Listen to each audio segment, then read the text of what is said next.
Hello and welcome to Night Historian. I'm so glad you're here with me tonight. Close your eyes and imagine you're standing at the entrance of a grand bazaar in Constantinople. It's the autumn of 1875. The air around you is thick with the scent of spices and tobacco. Somewhere nearby, a street vendor is brewing strong coffee over a small charcoal fire. You hear the distant call to prayer echoing off ancient stone walls. This bazaar was once the heartbeat of the known world. Merchants here traded everything from silk to slaves, from Egypt to Hungary. But tonight, something is different. The merchants aren't talking about caravans or commodities.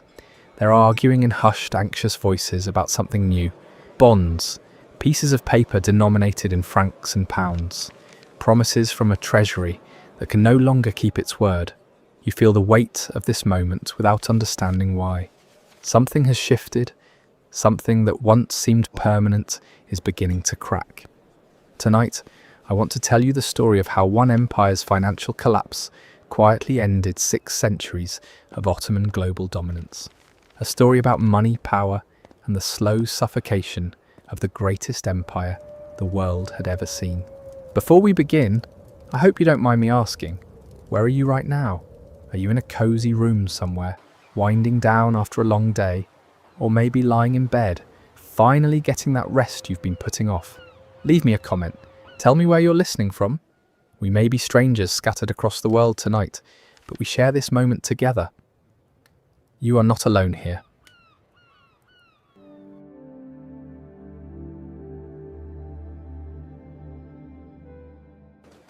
To understand how an empire dies from within, you first need to see it at its height. You need to understand what the Ottoman Empire actually was.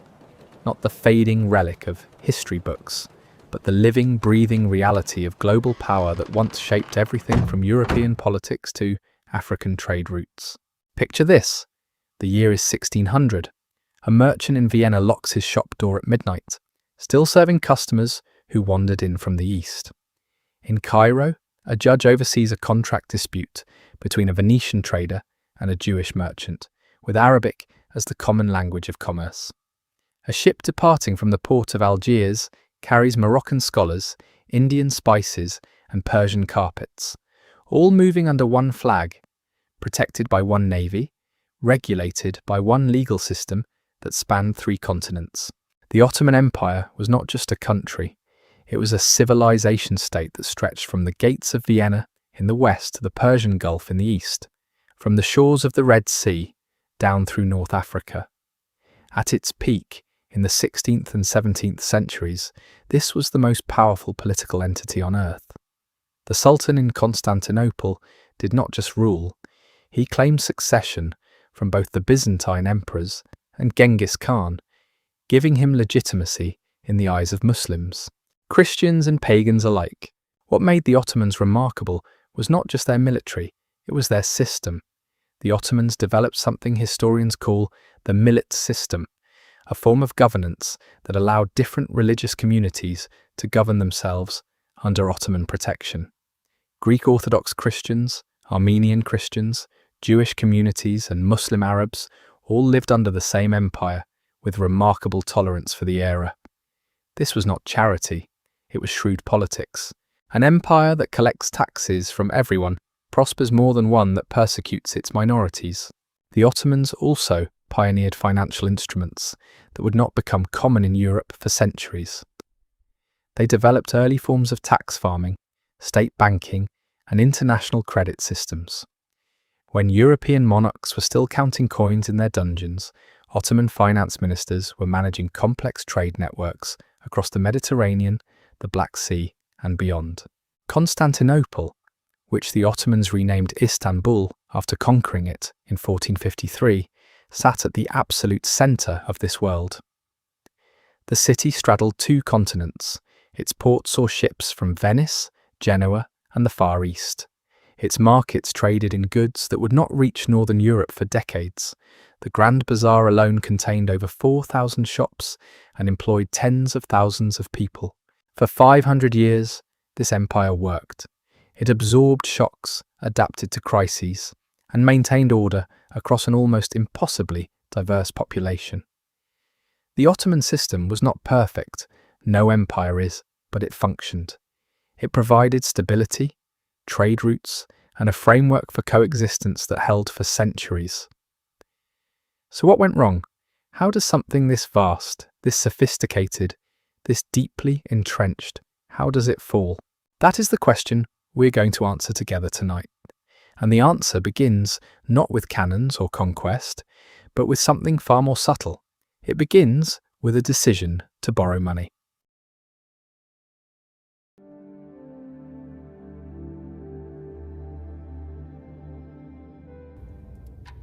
The cracks did not appear overnight.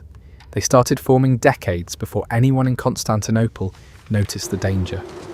The story of Ottoman debt begins not with a crisis, but with ambition, the desire to become something new. By the late 18th century, the Ottoman Empire was still powerful, but it was no longer untouchable. Russia had begun expanding southward, threatening Ottoman territories in the Balkans and the Black Sea region. European powers had developed naval technologies that made their fleets faster and more lethal, and something else was happening. The Industrial Revolution was transforming Britain, France, and Germany into economic giants that dwarfed anything the Ottoman treasury could produce. The Ottoman response was understandable. The Sultan and his advisors looked at Europe and saw what they thought they needed to become. They began importing European military techniques, European architecture, European fashion. They sent young Ottoman officers to Paris and London to study. They hired European engineers to build railways and European architects to design new palaces.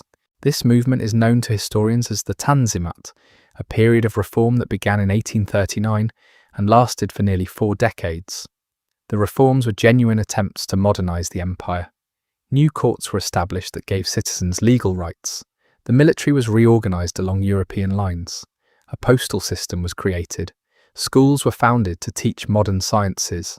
But here is the thing nobody tells you about modernization. It cost money. Enormous, staggering amounts of money. Building a European-style army meant hiring European instructors, buying European weapons, importing European uniforms. Constructing new government buildings meant contracting European architects and importing European materials. Sending students abroad meant paying for education that produced nothing for the domestic economy. The Ottoman treasury, which had once financed itself through trade taxes and agricultural revenues, began to feel the strain. For the first time in centuries, the empire needed more money than it could generate on its own. The solution seemed obvious at the time. European banks were eager to lend. London and Paris were overflowing with capital from industrialization. Investment opportunities at home were becoming saturated. European bankers looked at the Ottoman Empire and saw exactly what they wanted: a vast, credit-worthy borrower with assets that could serve as collateral. The first Ottoman foreign loans appeared in the 1850s. They were small at first. The empire borrowed to fund infrastructure, to modernize its navy, to keep pace with Russian military expansion. The terms seemed reasonable. The money arrived quickly. It was easy. This is how dependency begins, not with a sudden shock, but with a gradual comfort. Each loan made the next one easier to obtain. Each payment due created pressure to borrow again. The Ottomans had discovered that you could have what you wanted now and pay for it later. What changed was not just the balance sheet. Something shifted in how the empire saw itself. For 5 centuries, the Ottoman state had operated on a simple principle. It lived within its means. It taxed its subjects, paid its soldiers, built what it could afford, and measured its ambitions against its resources. That discipline was quietly abandoned. The psychological transformation was profound. Ottoman elites began measuring their civilization against European standards. They wanted French fashion, British railways, German military advisors. They wanted to be modern. And modernity, they were learning, was expensive. By the time the first major crisis hit in 1853, the empire was already spending beyond its means. When the Crimean War exploded that year, it would force the Ottomans into borrowing on a scale that would change everything. But that is a story for the next chapter. Are you still with me? I know we are building some historical context here, and I promise the story is about to get much more dramatic. The calm before the storm is almost over. In just a moment, we are going to travel to the year 1853 and witness the moment when the Ottoman Empire made a decision that would haunt it for the next century and a half. If you are comfortable, let us push forward together. Picture it, the Ottoman Empire at its peak. 3 continents, Europe, Asia, and Africa, all answering to a single throne. Now let me tell you what that actually meant. At its height in the 16th century, the Ottoman Empire was the most powerful state on earth. It stretched from the gates of Vienna in the west to the edges of Persia in the east. From the southern shores of the Arabian Peninsula all the way up to the plains of Ukraine in the north. 50 million people, dozens of different languages, religions and cultures, all living under one government. The capital, Constantinople, was unlike any city in the world. It sat at the crossroads of Europe and Asia, separated by that narrow body of water you were standing beside. For over 1,000 years before the Ottomans arrived, Constantinople had been the centre of the Byzantine Empire, the eastern remnant of the old Roman world. When the Ottomans conquered it in 1453, they didn't destroy it. They made it their own. They turned the great cathedral of Hagia Sophia into a mosque, built stunning palaces along the Bosphorus, and created the most magnificent city in the world. The Grand Bazaar in Constantinople had thousands of shops.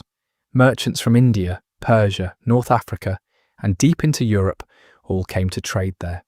Silk, spices, precious metals, rare books. If you wanted it and had the money, you could find it in Constantinople. The Ottoman army was fearsome. Elite soldiers called janissaries had trained since childhood to become some of the deadliest warriors of their era.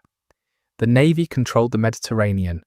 No European power could challenge Ottoman supremacy for centuries. And the government worked. It really did. The Ottomans developed a system where different religious groups could govern their own communities according to their own laws. Christians, Jews, Muslims, everyone had a place. It was not perfect, and there was real inequality, but the system created stability across a huge and diverse empire. Under Sultan Suleiman, who ruled from 1520 to 1560, the empire reached its golden age. Suleiman personally commanded his armies. He built stunning architecture. He reformed the legal system. His wife, Roxolana, became one of the most powerful women in Ottoman history. European kings wrote to him as an equal. So when I tell you this empire fell, I want you to understand what that means. This was not some backwater kingdom that nobody remembered. This was the superpower of its age. And now I want you to fast forward exactly 300 years, from Suleiman's golden age in the 1500s to the year 1856. By then, everything had changed. Europe had industrialized. Steam engines, factories, railroads, telegraphs. All of these had transformed European economies and militaries. Meanwhile, the Ottoman Empire had fallen behind. Its old strengths had become weaknesses. The military that once terrified Europe was now outdated. The trade routes that once made Constantinople rich now shipped European goods through Ottoman territory instead of Ottoman goods to Europe. The empire was still vast. It still had an army. It still had prestige, but it was struggling. And in 1856, it did something that would set the stage for the disaster we are about to explore. It started borrowing money. A lot of money. From foreigners. And that decision, my friends, is where our story truly begins.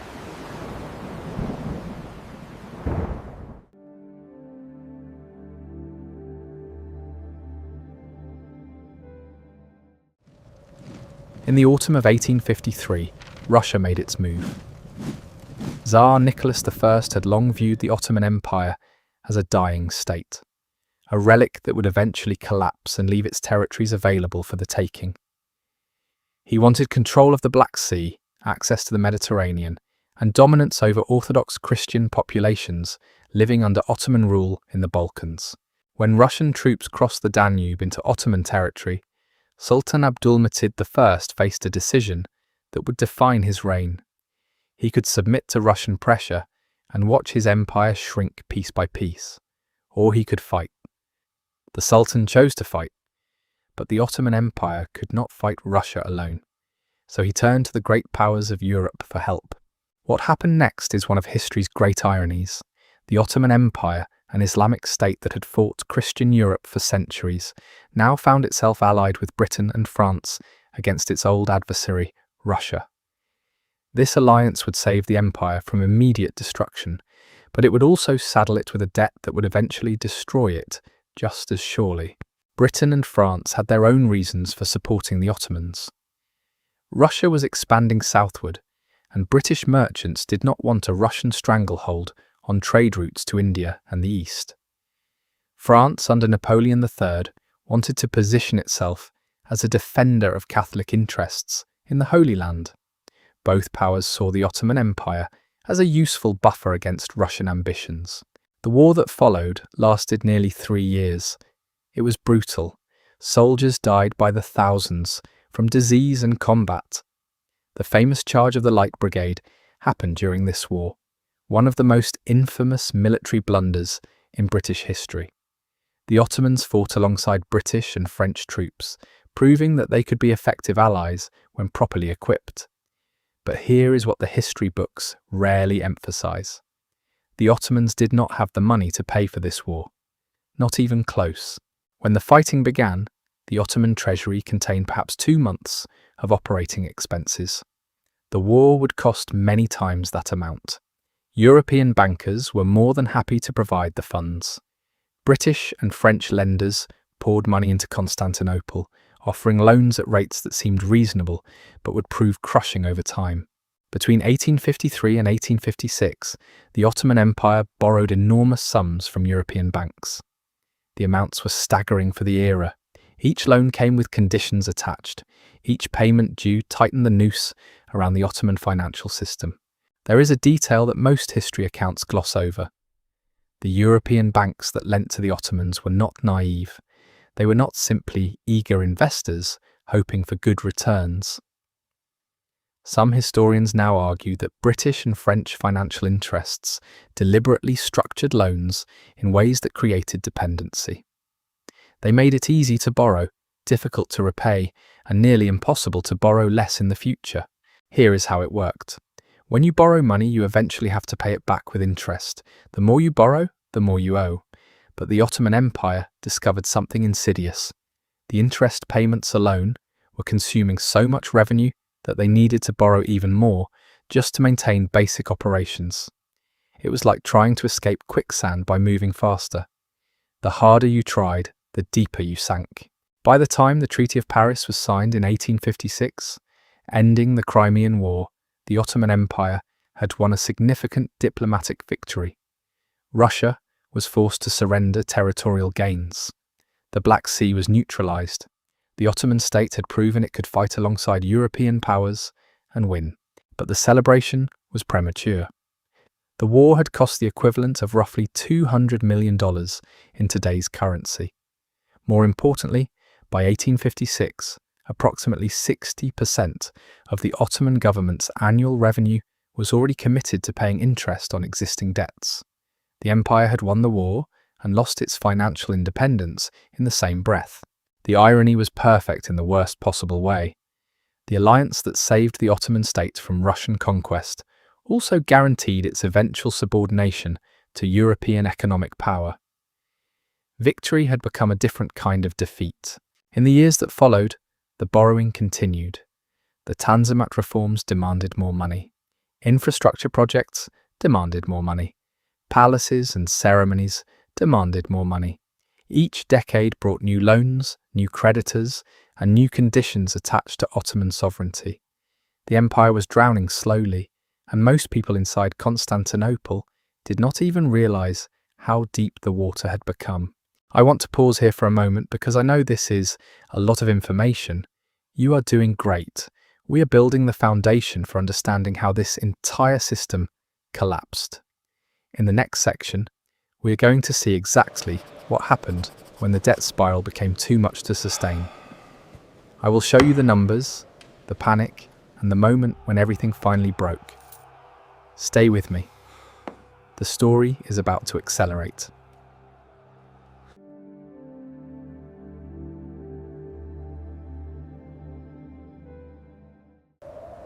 The years between the Crimean War and 1875 were, for the Ottoman Empire, a slow-motion catastrophe.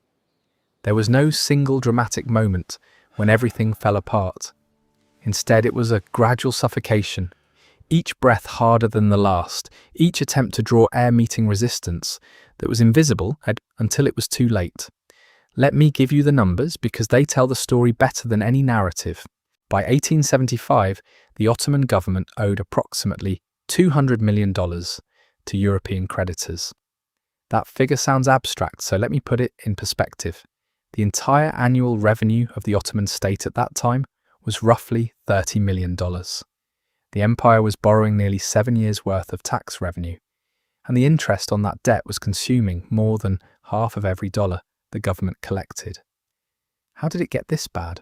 It happened through a mechanism that has destroyed governments, companies, and individuals throughout history. The Ottomans discovered the debt spiral. Here is how it worked. Every year, the government collected taxes. Every year, more than half of that revenue went straight to European bondholders as interest payments. This left very little money for everything else. Soldiers, administrators, infrastructure, the basic functions of statehood. But the state could not simply stop functioning. There were salaries to pay, borders to defend, populations to govern. So the treasury borrowed more. They took out new loans to cover the gap between what they owed and what they had. New loans meant new interest payments, which meant less money available, which meant more borrowing. It was a treadmill that nobody could escape. European banks understood exactly what was happening, and they exploited it ruthlessly. British and French financial institutions established offices in Constantinople. They hired agents who spoke Turkish and Greek. They cultivated relationships with Ottoman officials. Within a decade, European bankers knew more about Ottoman finances than the Sultan's own ministers did. This gave them enormous leverage. When the Ottoman government needed a new loan, European banks could dictate terms. They could demand higher interest rates, better collateral, and conditions that further restricted Ottoman economic sovereignty. The empire had become a supplicant at the feet of its creditors, and the creditors were not feeling generous. The Tanzimat reforms, which were still underway during this period, made everything worse. I want to be fair here. The reformers had good intentions. They wanted to create a modern, constitutional state with rule of law and equal treatment for all citizens regardless of religion. These were noble goals, but they cost enormous sums of money that the treasury simply did not have. Building new court systems, training judges, establishing bureaucracies, printing new legal codes, all of this required capital. The Tanzimat transformed Ottoman governance from a relatively cheap feudal system into an expensive, modern bureaucracy. Each reform created new expenses that had to be paid for somehow. Meanwhile, the empire was hemorrhaging territory. Greece had already gained independence in the 1830s. Serbia had achieved autonomy. Bulgaria was restive. In North Africa, French forces were beginning to probe Ottoman authority in Algeria and Tunisia. Each territory lost meant fewer taxpayers, fewer resources, and less ability to service the growing debt. By the early 1870s, the Ottoman government had pledged virtually all of its major revenue sources as collateral. The taxes collected from Egypt, one of the empire's wealthiest provinces, were committed to European bondholders. Revenue from the silk trade in Lebanon, from customs duties in Constantinople, from tobacco sales across Anatolia, all of it was spoken for. The situation was unsustainable. Every Ottoman minister who looked at the books knew it, but admitting the problem meant admitting failure, and no sultan wanted to be remembered as the ruler who bankrupted the empire. So they borrowed more. They delayed. They hoped that somehow, somewhere, prosperity would return and solve everything. It did not work. It could not work. By the autumn of 1875, The Ottoman government could not even pay the interest on its debts. The default that everyone had feared was no longer avoidable. It was already happening. Are you feeling the weight of this yet? I know it is heavy. We are approaching the moment when the empire finally cracked.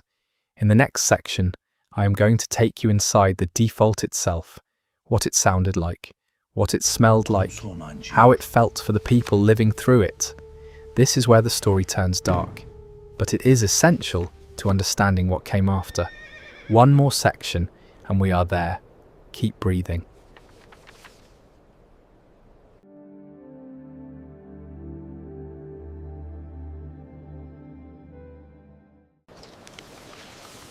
On October 6, 1875, the Ottoman government did something it had never done in 5 centuries of existence. It announced that it could not pay its debts. The formal suspension of payments was published in the official gazette. It was 5 sentences long. It changed the world. The announcement came from the Ministry of Finance, and the language was deliberately vague. The government cited exceptional circumstances and promised that payments would resume as soon as possible. But everyone in Constantinople understood what this meant. The empire had defaulted. The Sultan had broken his word to European bondholders. The Ottoman treasury was insolvent. The immediate domestic impact was devastating. For decades, Ottoman currency had maintained a reasonable exchange rate with European money. The lira traded at roughly par with the French franc. When the default was announced, confidence evaporated overnight. The Ottoman lira plummeted against European currencies, losing nearly a third of its value within weeks. For ordinary people, this was catastrophic. A merchant in Smyrna, who had saved for years in Ottoman currency, suddenly found his savings worth 30% less. A government clerk whose salary was paid in lira watched as food prices soared beyond his reach. An artisan who sold goods in the Bazaar discovered that his European suppliers would no longer accept payment in Turkish money. Inflation exploded. The price of bread doubled within months. Imported goods became luxury items that only foreigners or the very wealthy could afford. For the peasant populations of Anatolia and the Balkans, life had already been hard. Now it became unbearable. Peasant revolts erupted across the countryside. In some regions, starving villagers attacked tax collectors and local officials. The government, already stretched thin, found itself fighting brushfire rebellions while its treasury lay empty. Soldiers went unpaid. Garrisons fell apart. The fabric of order began to unravel. The panic was not confined to Constantinople. When news of the default reached London and Paris, European finance ministers scrambled to understand the implications. They had overextended too. British and French banks had invested heavily in Ottoman bonds. Pension funds, insurance companies, and individual investors held millions of pounds worth of Ottoman debt. The default threatened to cascade through European financial markets. This is a detail that many histories overlook. The Ottoman debt was not simply a Turkish problem. It was a European problem too. British investors had poured money into Ottoman railways, ports, and government bonds. French banks had structured loans that assumed steady Ottoman payments. German financiers had interests in Ottoman infrastructure projects. When the Ottoman state stopped paying, it created a crisis of confidence that rippled through every major European capital. The political consequences were immediate. In Britain, Parliament demanded explanations. Questions were asked about how the government had allowed British savings to be invested so heavily in a clearly unsustainable borrower. In France, bank executives faced scrutiny over their lending practices. The Ottoman default became a scandal that raised uncomfortable questions about the ethics of international lending. Meanwhile, back in Constantinople, Sultan Abdulaziz was unraveling. The Sultan had never been financially naive. He understood the gravity of what had happened, but he was trapped. Every option available to him made things worse. Reducing spending meant cutting the military. Raising taxes meant provoking more revolts. Asking for more loans meant surrendering more sovereignty. Contemporary accounts describe a ruler descending into paranoia and despair. The Sultan began spending lavishly on his personal residence, even as his treasury emptied. He dismissed and reinstated ministers in rapid succession. He gave contradictory orders. Those who met with him reported that he seemed haunted, aware that something enormous had shifted, but unable to stop it. On February 4th, 1876, Sultan Abdulaziz was found dead in his palace. Officially, he had committed suicide. He had been overthrown by his own ministers, who feared he was leading the empire to complete ruin. The official narrative claimed he cut his own throat with a penknife, but contemporary observers, and many historians since, have suspected foul play. The Sultan was 28 years old. He had ruled for less than 3 months into the crisis. His successor inherited an empire already tearing itself apart. The default had barely been announced when events elsewhere exploited the chaos. In Bosnia and Herzegovina, local leaders who had long chafed under Ottoman rule saw their opportunity. They had received promises of autonomy from Vienna and Belgrade. They had weapons. They had grievances that went back generations. In the summer of 1875, an uprising exploded across the Bosnian highlands. The rebels, known as Theoshing, attacked Ottoman garrisons, burned government buildings, and declared their intention to end Ottoman rule permanently. The insurgency spread. In Bulgaria, nationalist revolutionaries took up arms against Ottoman authorities. The rebellion was brutally suppressed.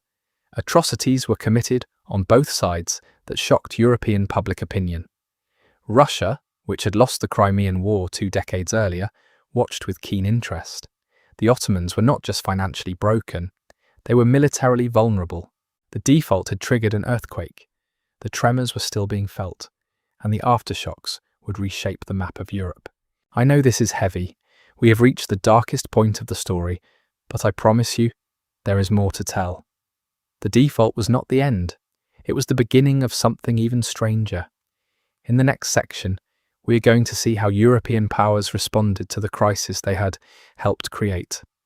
I will tell you about the most humiliating chapter in Ottoman history, a period when foreign bankers essentially took over the running of an entire empire. It sounds unbelievable, but it happened, and its echoes still resonate today. Are you still with me? I can feel this story pulling us deeper. One more section, and you will understand why I wanted to tell you this tonight.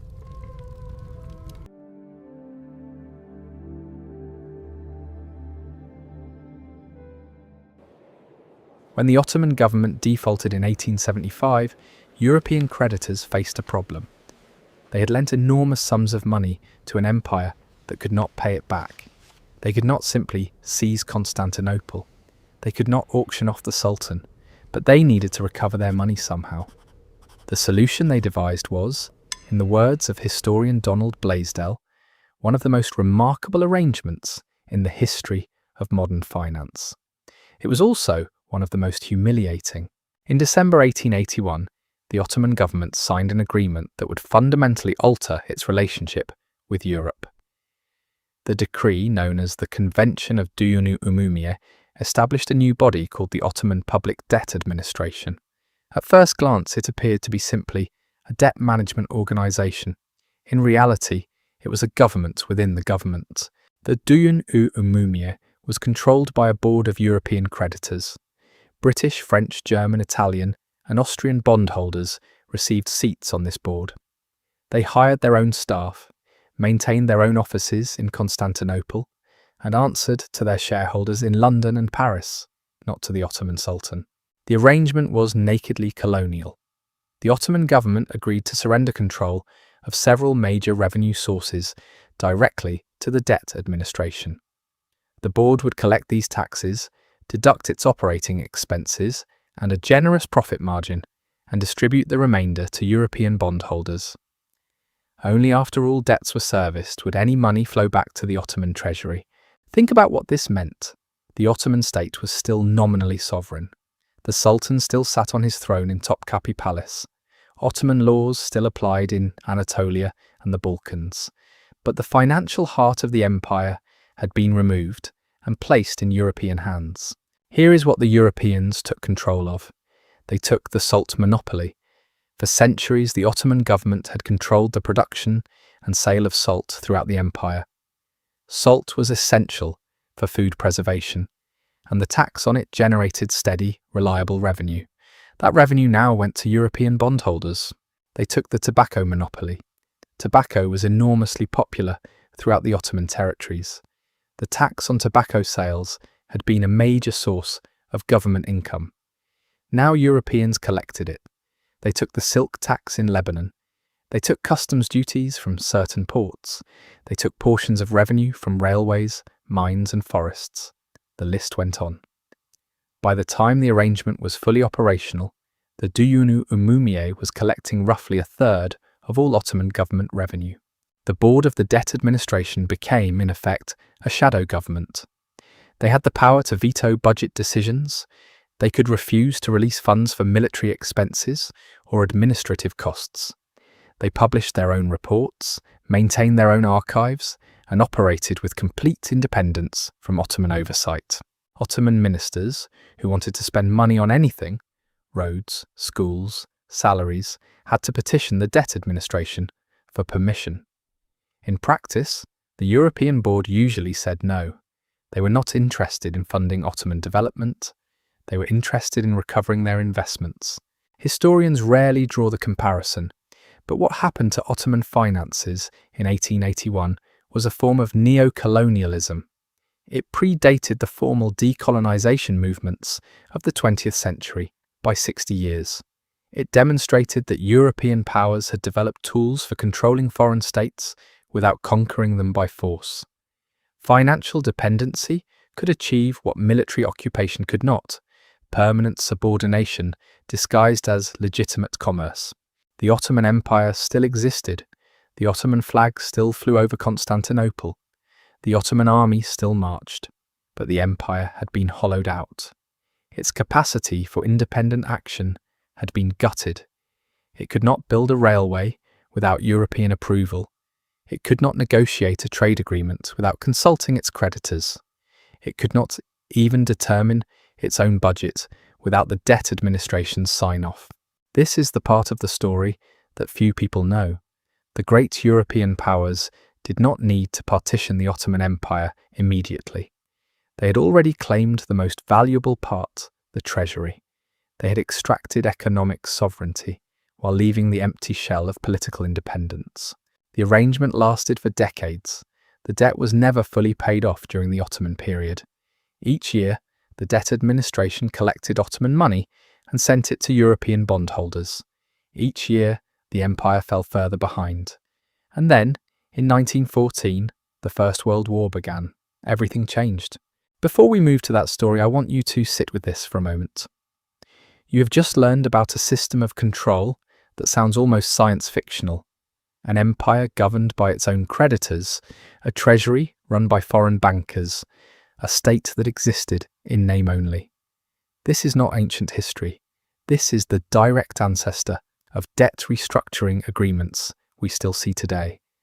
The IMF, the World Bank, the sovereign debt crisis that hit Argentina in 2001, Greece in 2010, they all trace their lineage back to what happened in Constantinople in 1881. The next section is going to show you what happened when this colonized empire tried to assert itself again. It ends badly, but it also reveals something important about how great powers manipulate smaller states even today. Stay with me. We are almost there.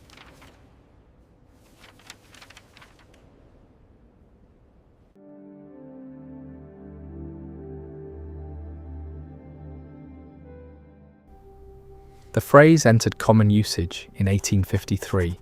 It appeared in a private letter from the British ambassador to Russia, and it spread through diplomatic circles like wildfire. The Ottoman Empire was the sick man of Europe. The term was meant to be clinical, analytical. It suggested that the empire was not truly dying, not yet, but was certainly ill, perhaps fatally.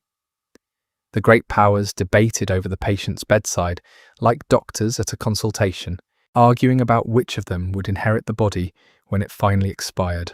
By 1876, the diagnosis could no longer be avoided. The Ottoman government had defaulted on its debts. Its provinces were in open revolt. Its military was in disarray. And Russia, which had been waiting for this moment for generations, finally made its move. In April 1877, Russian armies crossed the Danube and marched toward Constantinople. The Ottoman Empire tried to fight, but it was utterly unprepared. Its soldiers were poorly equipped. Its supply lines were stretched thin. Its generals had no money to maneuver. The Russian advance was relentless. European powers that had allied with the Ottomans just 2 decades earlier now watched with detachment. Britain was concerned about Russian expansion toward the Mediterranean, but Prime Minister Benjamin Disraeli was more interested in buying Cyprus than in defending Ottoman territory. France was dealing with its own political crises. Austria-Hungary was more worried about Slavic nationalism in its own empire than about Ottoman integrity. The war ended in early 1878. Russia won decisively. Ottoman armies collapsed. The Sultan sent envoys to beg for an armistice. The Treaty of San Stefano, signed in March 1878, would have effectively ended Ottoman presence in Europe. Russia claimed enormous territories: Bulgaria, parts of Macedonia, parts of Thrace. A new Bulgarian state, effectively a Russian puppet, would stretch to within 100 miles of Constantinople. Britain and Austria-Hungary could not accept this. A Russia this powerful would destabilize the entire continent. So the great powers convened a congress in Berlin, hosted by German Chancellor Otto von Bismarck, to renegotiate the terms. The Congress of Berlin met in the summer of 1878. It was one of the most consequential diplomatic conferences of the 19th century, and the Ottoman Empire was not invited to participate. The Sultan sent observers who sat in the anteroom, while Bismarck, Disraeli, and the Russian foreign minister divided Ottoman territories at a table.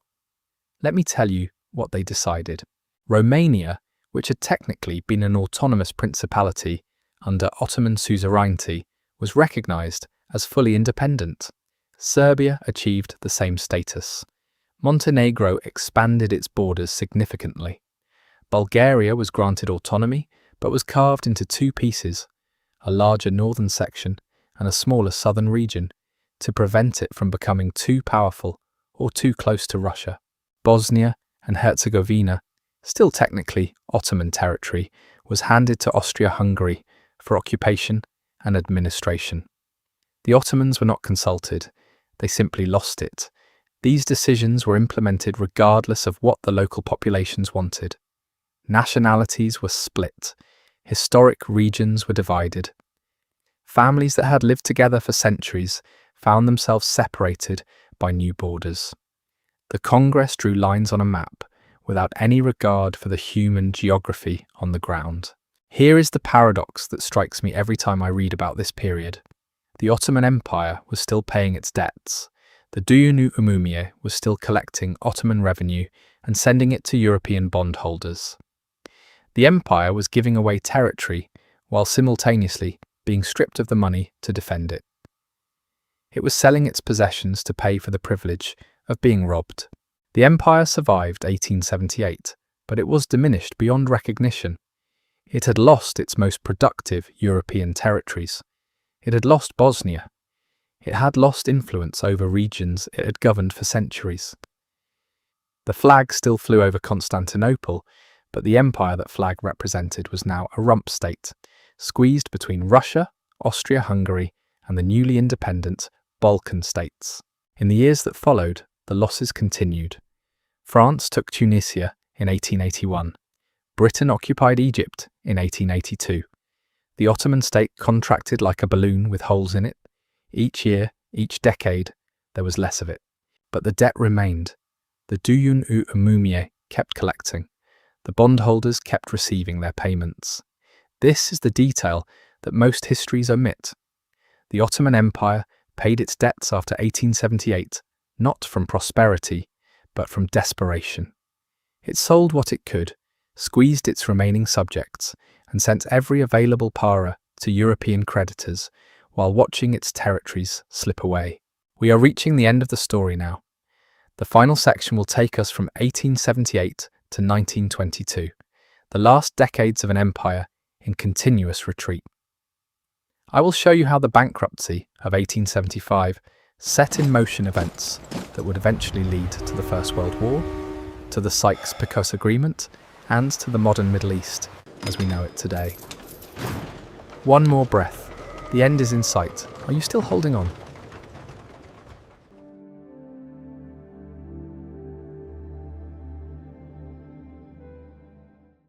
The decades between 1878 and 1914 were, for the Ottoman Empire, a long and painful decline. Not a collapse, not a dramatic fall. Just a slow fading, like a fire burning down to embers. Each year, there were fewer provinces, fewer soldiers, fewer sources of revenue. The empire was dying by inches. Nationalism was the engine of this decay. I have already told you how Greek independence began this process. What I did not emphasize is how the bankruptcy of 1875 accelerated everything. When an empire cannot pay its debts, it cannot maintain its armies. When it cannot maintain its armies, it cannot enforce its authority. When it cannot enforce its authority, ambitious men start asking why they should obey. This is what happened across the Balkans. Serbian nationalists looked at the Austro-Hungarian occupation of Bosnia and saw weakness. Bulgarian revolutionaries looked at the autonomy granted by the Congress of Berlin and asked why it should not be complete independence.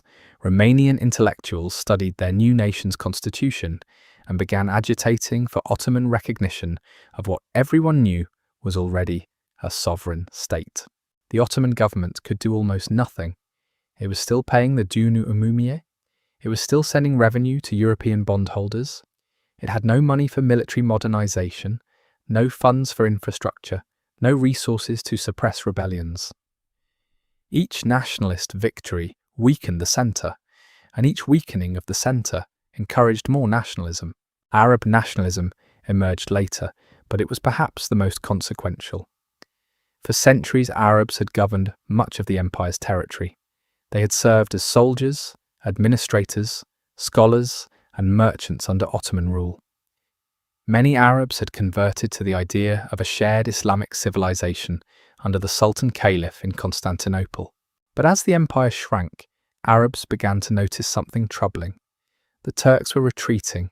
The government in Constantinople was withdrawing from Arab lands not by choice, but by necessity. And when the Young Turk Revolution occurred in 1908, bringing a nationalist Turkish government to power, many Arabs began to question whether their future lay with Ankara or with independence. The Arab Revolt of 1916, led by Lawrence of Arabia and supported by British gold and weapons, was the result. Arabs fought against Ottoman rule not because they hated their Turkish neighbours, but because they saw an opportunity to build their own nations. The Ottoman Empire had spent so long weakening itself that it no longer had the strength to hold its own empire together. Then came the First World War. In 1914, the Ottoman Empire made its final catastrophic choice. It allied with Germany and Austria-Hungary against Britain, France, and Russia. Historians have debated for decades why the Ottomans chose this path. Some blame German influence. Others point to the desperation of a government that had no good options left. The decision seemed irrational at the time. Britain and France were Ottoman creditors, after all, not enemies. But the calculus was complex. Germany had been providing military advisors and financial support. Russia, which had taken so much Ottoman territory in the 19th century, was the obvious enemy. The war lasted 4 years. The Ottoman Empire bled. Battles in Gallipoli, in the Caucasus, in the Levant, in Mesopotamia, each one cost thousands of lives and consumed resources the empire did not have. By 1918, the Ottoman army was shattered. Its territories were occupied. Its government was in dissolution. And then in May 1916, while the war was still raging, something extraordinary happened. 2 diplomats, Sir Mark Sykes of Britain and François-Georges Picot of France, sat down in a secret meeting and drew a map. They carved up the Ottoman territories that did not yet officially belong to anyone. They drew lines across Arabia, Mesopotamia, Syria, and Palestine. They decided who would control what without consulting any of the people who lived there. The Sykes-Picot Agreement was the final irony.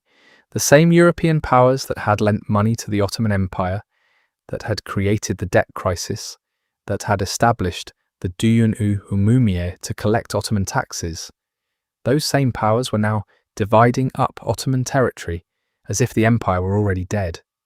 Because it was dead, it just did not know it yet. In October 1918, the Ottoman Empire surrendered. The Sultan signed the armistice. The empire that had governed the world for 6 centuries was finished.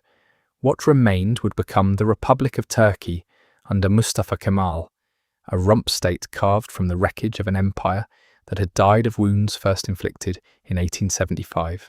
We are almost at the end now. One more section and our journey is complete. The final part is about legacy, how this story echoes into our own time, and why it matters to us today. It is not a sad ending, I promise you that. Pull yourself close and let me show you why.